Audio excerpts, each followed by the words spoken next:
today to talk a little bit about out of bounds planets. Now, I hear some of you saying, what are out of bounds planets? Any planet north or south of the equator that is further in declination than 23 degrees and 27 minutes will be considered out of bounds. So that's the short astronomy lesson for today. But energetically, what does it mean? Now, I will say I have a number of planets out of bounds, and when I started to work with this and understand it, it gave me a really fantastic insight to some of my behaviors. So let's talk a bit more about that. If you have planets out of bounds, energetically, that planet's energy is altered. It's different, it shifts. It's a little bit like when someone knocks the ball right out of the park and it's a real wow factor, but oh my God, where's it gone? Or if someone throws a curveball at you. You know, when we get curveballs, metaphorically speaking as well, of course, thrown at us, we may duck for cover. We may not know how to catch it. We may find new ways to receive it. There is a very different perspective these planetary energies have. You know, and even when we think about when we get higher in perspective, we do have a different view of things, and these out of bounds planets have a different view. They see things from a different angle and act accordingly. They express themselves in innovative, different ways, and sometimes unruly or out of control.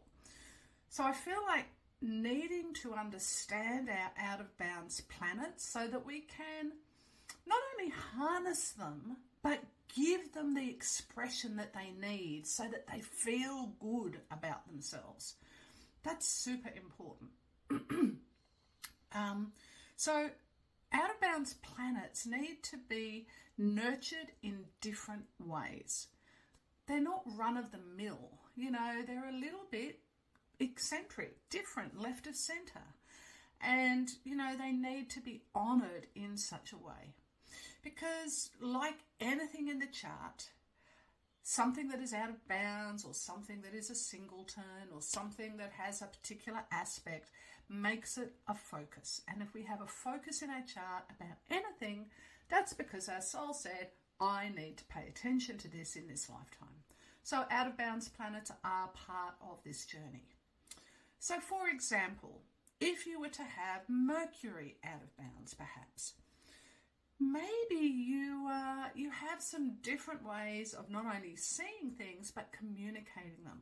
Maybe it's putting a big emphasis on how you communicate and, you know, keeping a check on what it is that you say or what it is that you don't say. You know, finding your voice in an appropriate way.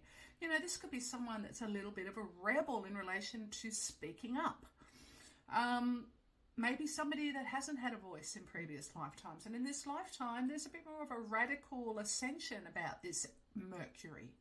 Or maybe, you know, you have Mars, the warrior energy as out of bounds. So, you know, the way you take action, the way that you assert yourself, the way that you dig deep into the pool of courage to stand on your own 2 feet and find survival mechanisms, you know, that may be quite a journey and a story for you. You know, or if you have Venus out of bounds, you know, what is it around love? What is it about relationship? What is it about your value systems and your ability to know that you're worthy that needs to be nurtured in a different way? These are just a few very simple examples, and I'd love to hear, you know, in the comments below, if you have an out of bounds planet, please share with me how you may have experienced that. Okay, so that's all for today. More to come. Until then, I wish you all a fantastic day. Bye for now.